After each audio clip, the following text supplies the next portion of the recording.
शादी जीवन को एक लय देती है। जैसे बिना साज के आवाज अधूरी है, वैसे ही बिन शादी के जीवन अधूरा। जीवन साथी का साथ अकेलेपन को दूर करता है। माँ, अब दोनों की जिम्मेदारी तुम्हारे ऊपर है। वैसे भी लड़के के आ जाने के बाद दोनों बेटियों के प्रति मेरा मोह भी कम हो गया है। माँ को नानी से यह कहते जब मैंने सुना तो मेरी आंखें भर आईं। माँ का खत मिला। फोन पर तो लगभग मैं उनसे बात ही करना बंद कर दिया था। सो मेरी सहेली अनुराधा के हाथों उन्होंने मुझे खत भिजवाया था। खत में वही पुरानी गुजारिश थी, गीता, शादी कर लो, वरना मैं चैन से नहीं मर पाऊंगी। मैं मन ही मन सोचती कि माँ तो हम बहनों के लिए उसी दिन मर चुकी थी जिस दिन उन्होंने हम दोनों को अकेले छोड़कर खुद शादी रचा ली थी। अब अचानक उनके दिल में मेरी शादी को लेकर ममता कैसे जाग गई। मेहमान भी आकर एक बार खबर ले लेता है, मगर माँ तो जैसे हम बहनों को भूल ही गई थी। साल में एक दो बार ही उनका फोन आता। मैं उन्हें फोन करती तो वह यही कहती कि बिना वजह फोन करके मुझे परेशान मत करो गीता। अब तुम बड़ी हो गई हो, तुम्हें वहाँ कोई कमी नहीं है। अब उन्हें कैसे समझाती मैं कि सबसे बड़ी कमी तो उनकी ही थी, हम बहनों को क्या कोई माँ की जगह ले सकता है। खत पढ़कर मैं तिलमिला गई। अचानक मन अतीत के पन्नों में उलझ गया। वैसे शायद ही कोई ऐसा दिन होगा जब अतीत को याद करके मेरे आंसू न बहे हों, मगर माँ जब कभी शादी का जिक्र करती तो अतीत का जख्म नासूर बनकर रिसने लगता। तब मैं 14 साल की थी। वही मुझसे 2 साल छोटी थी मेरी बहन। उसे सभी छोटी कहकर बुलाते थे। माँ ने तभी हमारा साथ छोड़कर दूसरी शादी कर ली थी। पहले जब मैं माँ के लिए रोती तो नानी यही कहती कि तेरी माँ नौकरी के लिए दिल्ली गई है, आ जाएगी। पर मुझे क्या मालूम था कि कैसे माँ और नानी ने मुझे से छल किया। जब मैं पूछती क्यों गई है माँ, मेरा बाल मन पूछता क्या कमी थी यहाँ। मामा हम सभी लोगों का ख्याल रखते हैं। तब नानी बड़े प्यार से मुझे समझाती, बेटा, तेरे पिता कुछ करते धरते नहीं, तभी तो तेरी माँ यहाँ रहती है। जरा सोच, तेरे मामा भले ही कुछ नहीं कहते हों, मगर तेरी माँ को यह बात सालती रहती है कि वह हम पर बोझ है, इसलिए नौकरी करके इस बोझ को हल्का करना चाहती है। फिर मैंने पूछा, माँ कब आएंगी। बीच बीच में आती रहेगी बेटा। रही बात बातचीत करते रहने की, तो उसके लिए फोन है ना, तुम जब चाहो उससे बात कर सकती हो। सुनकर मुझे तसल्ली हुई। मैंने अपने आंसू पोंछे। तभी माँ का फोन आया। मैंने रोते हुए माँ से शिकायत की, क्यों हमें छोड़कर चली गई माँ, क्या हम साथ नहीं रह सकते। माँ ने मुझे ढाढ़स बंधाया, नानी का वास्ता दिया, तुम लोगों को वहाँ कोई तकलीफ नहीं होगी। मैंने कहा, छोटी हमेशा तुम्हारे बारे में पूछती रहती है माँ, उसे किसी तरह संभालो गीता, देखो सब ठीक हो जाएगा। कहकर माँ ने फोन काट दिया। मेरे गालों पर आंसुओं की बूंदें ढुलक आईं। बिस्तर पर पड़कर मैं सुबकने लगी। पूरा 1 महीना हुआ माँ को दिल्ली गए हुए। ऐसे में उनको देखने की तीव्र इच्छा हो रही थी मेरी। नानी की तरफ से सिवा सांत्वना के कुछ नहीं मिलता। पूछने पर वह यही कहती, नई नई नौकरी लगी है तेरी माँ की, छुट्टी जल्दी नहीं मिलती, जैसे ही मिलेगी वह तुम सबसे मिलने जरूर आएगी यहाँ। मेरे पास सिवाय सुबकने के कोई हथियार नहीं था। मेरी देखा देखी छोटी भी रोने लगती। मुझसे उसकी रुलाई देखी नहीं जाती थी। उसे अपनी बाहों में भरकर सहलाने का प्रयास करती ताकि उसे माँ की कमी न लगे। माँ के जाने के बाद छोटी मेरे ही पास सोती। एक तरह से मैं उसकी माँ की भूमिका में आ गई थी। अपनी हर छोटी मोटी जरूरतों के लिए वह मेरे पास आती। एक भावनात्मक शून्यता के साथ 2 साल गुजर गए।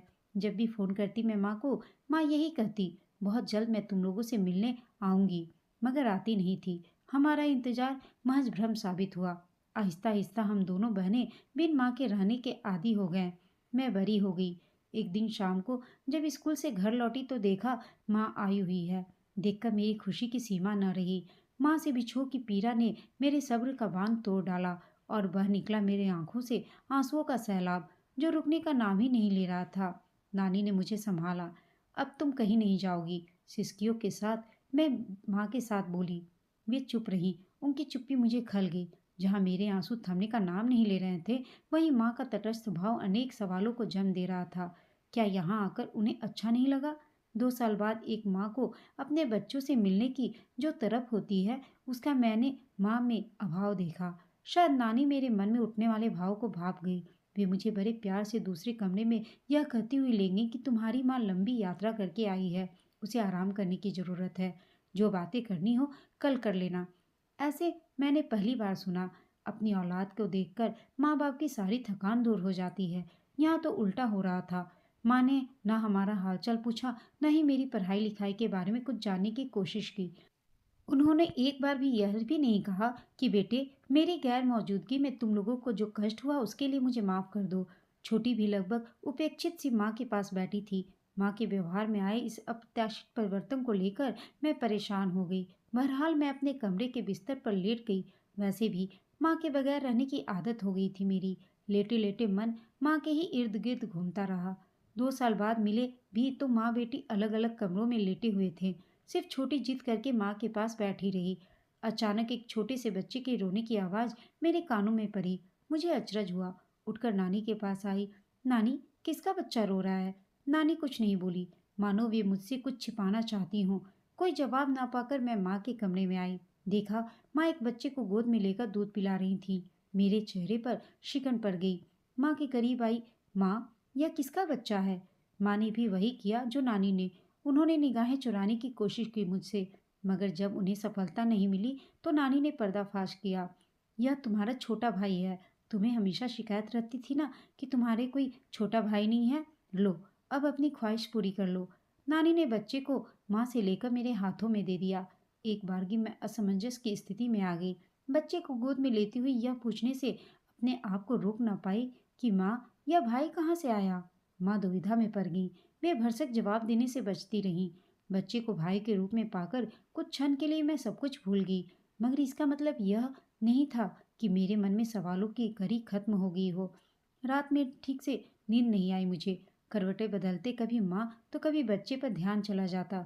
तभी नानी और माँ की खुसर फुसर मेरे कानों में पड़ी। कैसा चल रहा है? पहले से दुबली हो गई हो, नानी पूछ रही थी। बच्चे के आने के बाद थोड़ी परेशान हूँ, ठीक हो जाएगा, माँ बोली। दामाद जी खुश हैं? हाँ, बहुत खुश हैं, खास तौर से लड़के के आने के बाद। मैं तो डर रही थी कि दो दो बेटियों का कलंक कहीं वहां भी तेरा पीछा न करे, नानी ने माँ से कहा। माँ ने कहा, माँ, भयभीत तो मैं भी थी। शुक्र है कि मैं वहाँ बेटियों के कलंक से बच गई। यहाँ दोनों कैसी हैं? ठीक है। शुरुआत में थोड़ा परेशान जरूर करती थी, मगर अब नहीं। दोनों को घर के छोटे मोटे कामों में उलझाए रहती हूँ ताकि भूली रहे।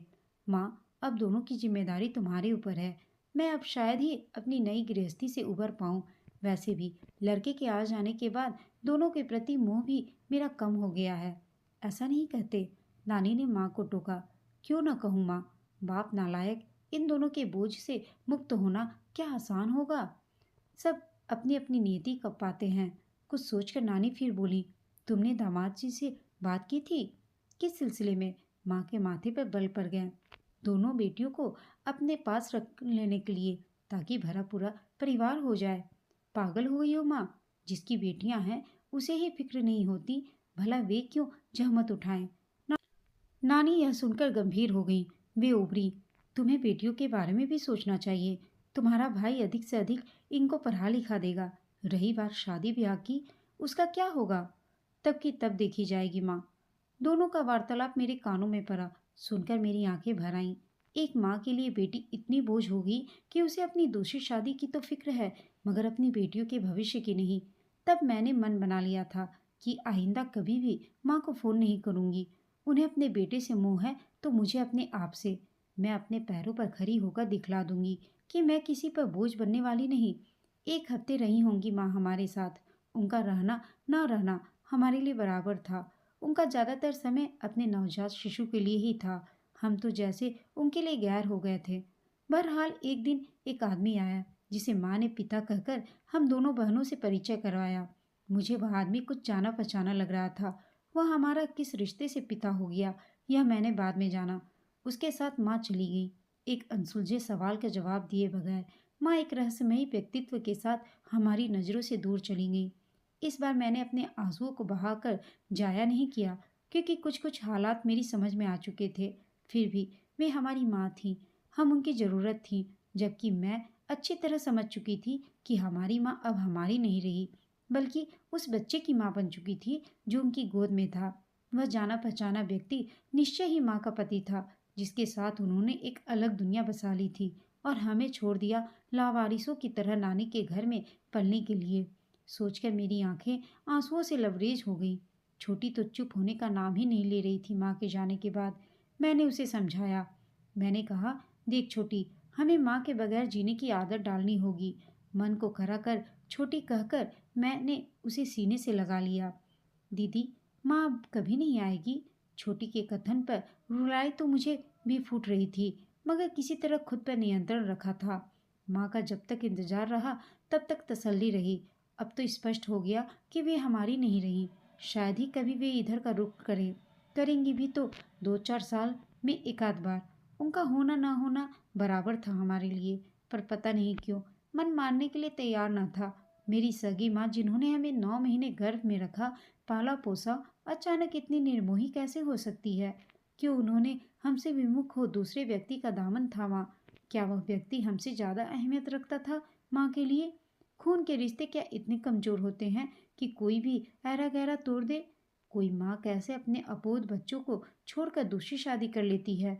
छोटी रोते रोते सो गई। वहीं मेरी आंखों से नींद कोसों दूर था। घूम फिर कर सोच कभी माँ तो कभी उस व्यक्ति पर चली जाती जिसे मैंने कहीं देखा था। आखिरकार मुझे याद आ ही गया। जब माँ एक कॉस्मेटिक की दुकान पर काम करती थी तब मुझे वहां ले गई थी। तब 13 साल की थी मैं। अंकल ने मुझे बड़े प्यार से मुझसे मेरी ख्वाहिशों के बारे में पूछा। मुझे पिज़्ज़ा खिलाया, आइसक्रीम दी। थोड़ी देर बाद मामा आए, तब मैं उनके साथ माँ को वहीं छोड़कर घर लौट आई। आज उम्र के 30वें पायदान पर आकर अब सब कुछ ऐसे जेहन में तैरने लगा जैसे कल ही की बात हो। माँ ने उसी व्यक्ति से शादी कर ली। मैंने उसांस ली। जो भी हो, एक बात आज भी शूल की भांति चुभती है कि क्यों माँ ने हम सबसे ज्यादा उस व्यक्ति से शादी को अहमियत दी।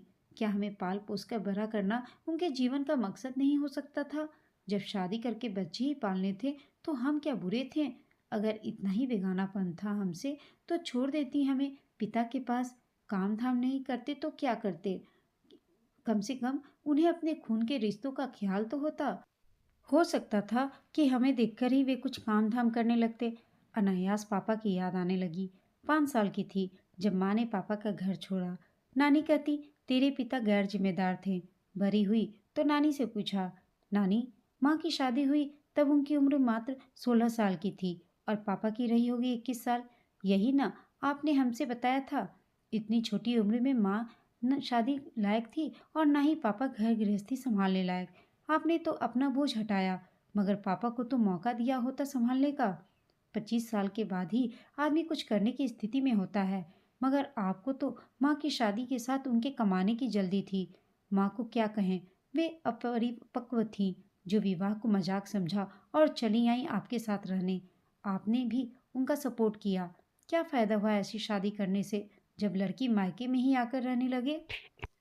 मेरी बातें सुन नानी को दंश लगा। जब तू कुछ नहीं जानती तो मत बोला कर। वे थोड़ी रुआंसी हो गई। मुझे अपराध बोध हुआ। भरे गले से मैं कहने लगी, जब तेरे नाना मरे तब मेरी उम्र थी 35 साल। 3 लड़कियां और 2 लड़के छोड़कर जब वे गुजरे तब मेरे ऊपर दुखों का पहाड़ टूट पड़ा था। किसी तरह संभली तो दिन रात यही चिंता खाए जा रही थी कि कैसे 3 लड़कियों की शादी करूंगी। शादी करना क्या जरूरी था नानी? इस शादी से मिला क्या? तो क्या घर पर बिठाकर 4 लोगों के ताने सुनती? भले ही बेटी की जिंदगी बर्बाद हो जाए। मैं तुझसे बहस नहीं करना चाहती। जो उचित था उस समय मैंने वही किया। रही बेटी की बात, मैं ऐसे आदमी के पास उन्हें नहीं छोड़ सकती जो दिन भर बैठकर मुफ्त की रोटियां तोड़े। छोटी छोटी जरूरतों के लिए उसे सास ससुर पर निर्भर रहना पड़ता। क्या वह इतना भी कमाने की स्थिति में नहीं था कि उसके लिए एक लिपस्टिक ला सके या उसकी ख्वाहिशें पूरी कर सके? इतना ही कमाने वाला दामाद चाहिए था नानी, तो पहले काम धाम देखकर तब माँ की शादी करती। देखी थी, बाप की किराने की अच्छी खासी दुकान थी। नानी ने कहा, फिर शिकायत कैसी जब माँ सास ससुर से अपनी जरूरतों के लिए कहती? मैं तुमसे बहस नहीं करना चाहती। पढ़ लिख गई हो तो कुछ ज्यादा ही बुद्धि आ गई है तुम में।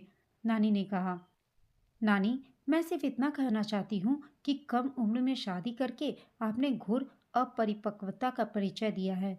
बेटियों को बोझ समझा। इसका दुष्परिणाम है कि जो हमें अपने माँ बाप दोनों से वंचित होना पड़ा। कहते कहते मेरी दोनों आंखों के कोर भीग गए।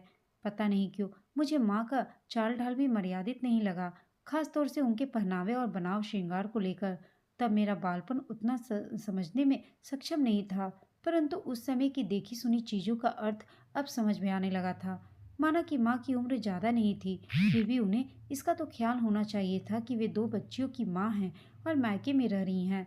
नानी ना सही, आसपास के लोग तो ज़रूर कानाफूसी करते होंगे।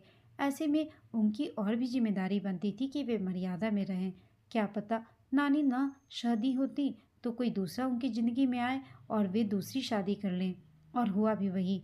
माँ ने उस व्यक्ति से शादी की जिसके यहाँ वे नौकरी करती थीं। आज मेरी समझ में आ गया कि नानी ने माँ के चाल-चलन पर कोई ऐतराज़ क्यों नहीं की जताया। ठीक है, उन्होंने जो समझा किया, मगर हमसे झूठ क्यों बोला कि माँ दिल्ली नौकरी करने गई है? हमें अंधेरे में क्यों रखा?